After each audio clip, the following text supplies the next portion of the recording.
शाह महमूद साहब की जो प्रेस कॉन्फ्रेंस थी बतौर वजीर खारजा बर वक्त थी, अच्छा किया, बता दिया। आपका कमेंट क्या है सर इस पे? बिल्कुल प्रेस कॉन्फ्रेंसें करनी चाहिए और डट के करनी चाहिए। बस यही comment sir, no other comment sir. और मैं क्या कह सकता हूँ, 370 आ गया तो हमने क्या कर लिया? जब वो सर्जिकल स्ट्राइक करके तो हमने क्या कर लिया? हमने कौन सी मूवमेंट उधर शुरू कर दी? हमने उन पे कौन सा कोई दबाव बढ़ा दिया? हम प्रेस कॉन्फ्रेंस कर सकते हैं, यहाँ खड़े होकर एहतजाज कर सकते हैं घंटे का, वो भी हमने बंद कर दिया। तो हम जो काम कर रहे हैं हम यही करते रहेंगे सर। हमने कम से कम पायलट तो पकड़ लिया ना सर, इफ्तिखार भाई, एटलीस्ट उस पे। मेरी बात सुने, देखें, मैं कोई ऐसी बात नहीं करना चाहता जिसपे कल ये इल्जाम लगे कि हम लोग मुल्क दुश्मन हैं। पायलट पकड़ना था, पायलट पकड़ने के लिए फौज रखी गई है, पायलट पकड़ने के लिए एयरफोर्स रखी जाती है। तो ऐसी बात ना कीजिए। बात अगर सब कुछ सब अच्छा है तो दुबई में बैठ के प्रेस कॉन्फ्रेंस क्यों की जा रही है? अगर कोई खतरा नहीं है तो शोर किस चीज का मचाया जा रहा है? ववेला क्यों किया जा रहा है? मैं बतौर पाकिस्तानी डिमांड करता हूं कि मेरी सरहदों को महफूज बनाने के लिए फौरी तौर पे तमाम वो एक्शन लिए जाएं जिससे मुझे यकीन हो कि हाँ फौज मूव कर रही है। बिल्कुल प्रेस कॉन्फ्रेंस नहीं करता। नसरुल्लाह मलिक साहब, एक कमेंट शाह महमूद साहब की प्रेस कॉन्फ्रेंस पे और हिंदुस्तान के मुमकिना स्ट्राइक पे सर।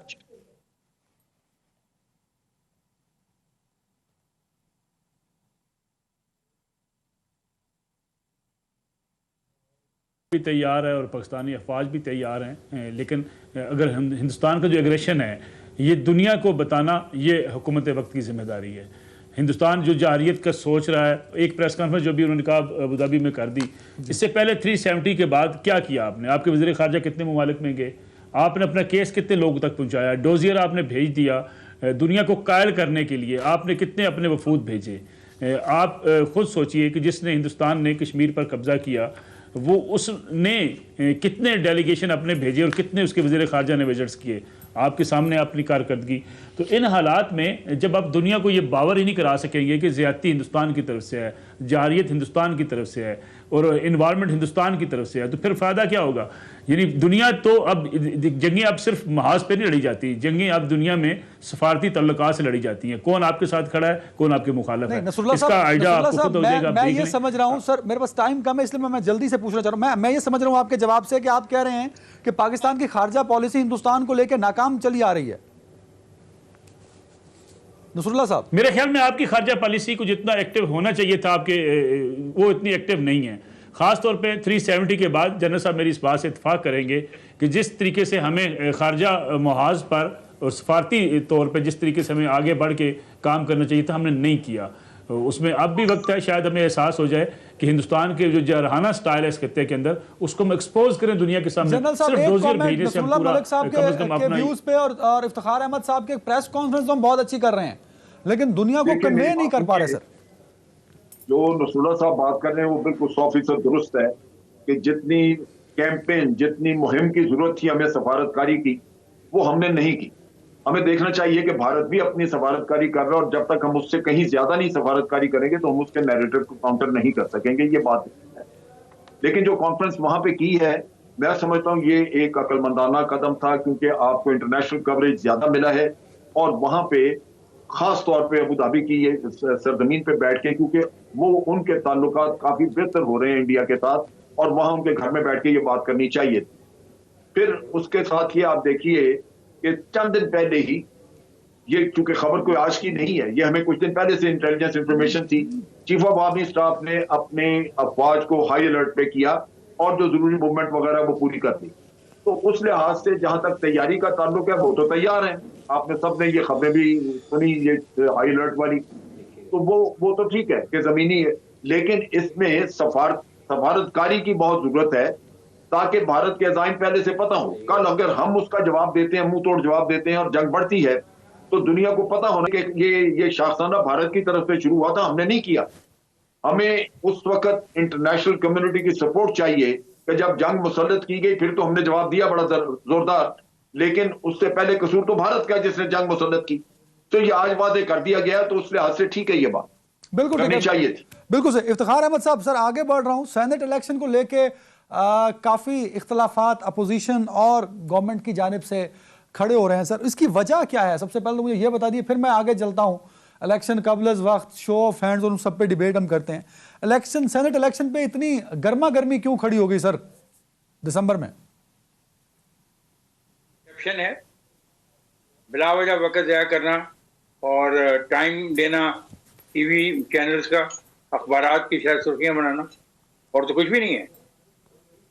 क्या है, इलेक्शन तो होते हैं और सबको पता है कि अगर 11 मार्च डेट है तो लिखा यह हुआ है कि जो आखिरी तारीख होगी उससे के उसके 30 दिन के अंदर इलेक्शन कराए जा सकते हैं, लिखा हुआ है।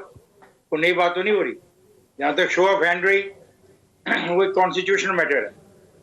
कॉन्स्टिट्यूशन ये कहता है कि जो इंतखाबात हैं वो सीक्रेट बैलेट के जरिए होंगे, मासवाए कौमी असेंबली और सूबाई असेंबलियों के जहाँ पे हाउस डिवाइड होता है। तो नई बात नहीं, ये तो बिला वजह ऐसी चीजें हैं जिन पे असर इशूज की तरफ से, जो गुर्बत है, जो महंगाई है, जो तेल का बुरान है, जो गैस का बुरान है, जो गवर्नेंस का बुरान है, जो डिलीवरी का बुरान है, उस सारे बुरानों पे से काबू पाने के लिए इन्होंने ये बहस छेड़ दी है। और क्या खूबसूरत तरीके से अपोजिशन भी ट्रैप हो गई है। भाई ये क्या मसला है? नहीं, आप कह रहे हैं कि इमरान खान साहब ने ट्रैप कर लिया अपोजिशन को, गवर्नमेंट ने एक यस, नहीं अवाम, मैं सिर्फ अपोजिशन को नहीं कह रहा, मैं कह रहा हूँ आपको भी, मुझे भी, मीडिया को भी। और देखिए मेरी बात सुने, वो क्यों ऐसा कहते हैं शो ऑफ हैंड? उन्होंने अपने उन दोस्तों से वादा किया हुआ है जिनको बाहर से बुला के यहाँ पे स्पेशल असिस्टेंट बनाया हुआ है टू द प्राइम मिनिस्टर। उनसे ये वादा था कि उनको सेनेट ऑफ पाकिस्तान के अंदर रुकनीत दिलवाई जाएगी। अब उनकी पार्टी के अंदर शदीद तरीन इख्तलाफात हैं इस पॉइंट पे कि जनाब जो पार्टी के वर्कर्स हैं जिन्होंने पार्टी के लिए इतनी जिदोजहद की है, ये क्या बात हुई कि 2 साल पहले बाहर से आने वाले अपने ब्रीफ केस लेके जो आए हैं और वो जो एंजॉय भी कर रहे हैं, more power than a minister, more power than anything else, उनको आप सेनेट का रुकन भी बनाना चाह रहे हैं। तो ये खदशा है पीटीआई की सफ़ों में कि ऐसा ना हो कि लोग अपनी मर्जी का इजहार कर दें और जो नॉमिनेशन करना चाहते हैं इमरान साहब, गैर मुल्क की जो लोग आए हुए पाकिस्तान में जो दोहरी शहरियत के मालिक हैं, वो सेनेटर न बन जाए। बिल्कुल बुनियादी हो जाए। लेकिन शाबाश है इमरान खान पे और इमरान खान की टीम पर कि उसने बहुत अच्छा ट्रैप कर लिया हम सारों को। महंगाई हमें नजर नहीं आ रही, गुर्बत हमें बिल्कुल नजर ठीक नहीं आ है। रही। नसरुल्लाह मलिक साहब, मैं अपना सवाल विथड्रॉ करके इफ्तिखार अहमद साहब के पॉइंट्स आपके सामने रख रहा हूं। इफ्तिखार साहब के बकौल हम मीडिया ट्रैप हो गए हैं, गवर्नमेंट ने हमें ट्रैप कर लिया, गवर्नमेंट ने अपोजिशन को ट्रैप कर लिया।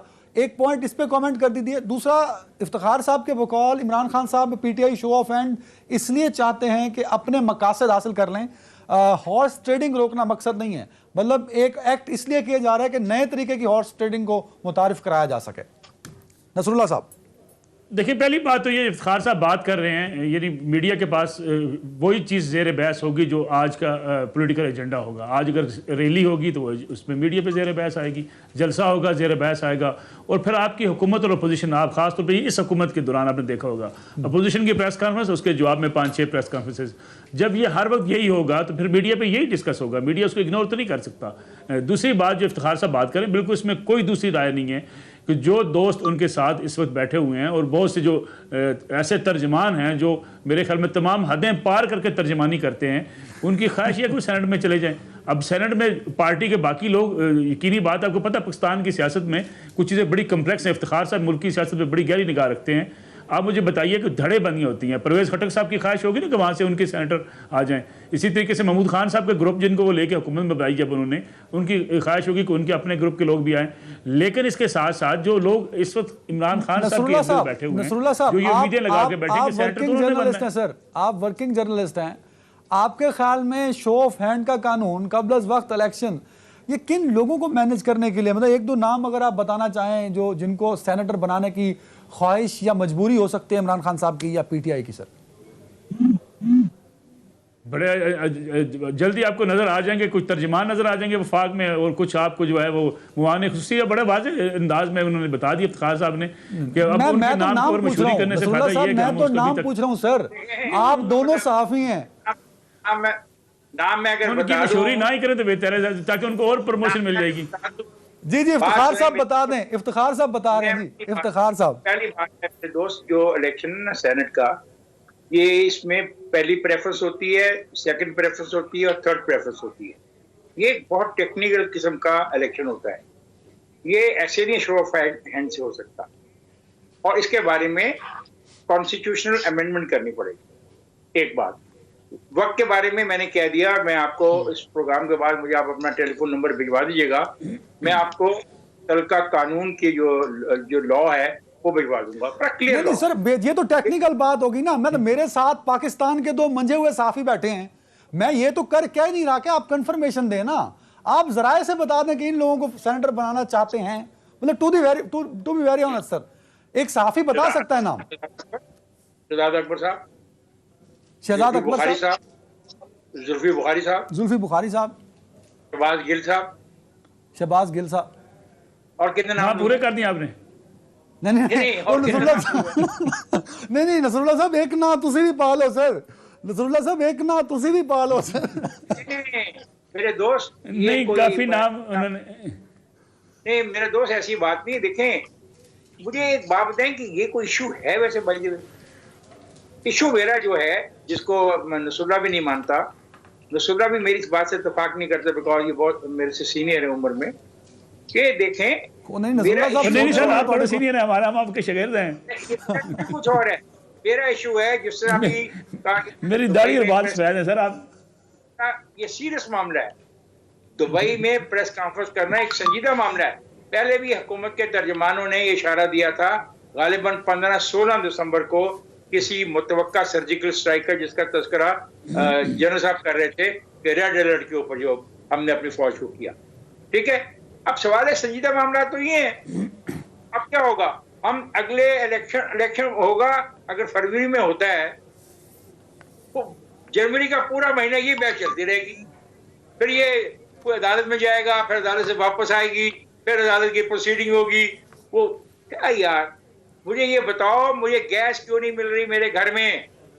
मैं जनरल साहब से कमेंट ले लेता हूं सर इस पर। जनरल साहब, इफ्तिखार साहब की बड़ी ख्वाहिश है, रिपोर्ट इस बात को तो मैं भी इंडोर्स करता हूं सर, गरीब गुर्बत से मर गया, मतलब महंगाई ने कमर तोड़ दी, इंपॉर्टेंट इश्यूज हैं सर। और दूसरा, उनको बार बार एतराज है कि दुबई बैठ के प्रेस कॉन्फ्रेंस क्यों की सर, अबू धाबी बैठ के सर। जनरल साहब, ये बात मैं लेके आ रहा हूं सर, इफ्तिखार साहब मैं लेके आ रहा हूं सर। हमें भी तो अपनी माल बेचने दो ना यार, सिर्फ हुकूमत का ही माल ना बिके, हमारा भी माल बिकना चाहिए। मेरा माल ये है कि मैं गंदम काश्त कर रहा हूं और मुझे खाद चाहिए वक्त पे, खाद 2 नंबर मिल रही है। हुकूमत के वो महकमे जो 2 नंबर खाद को रोकने के लिए हैं, वो क्या कर रहे हैं? मेरा ये मसला है।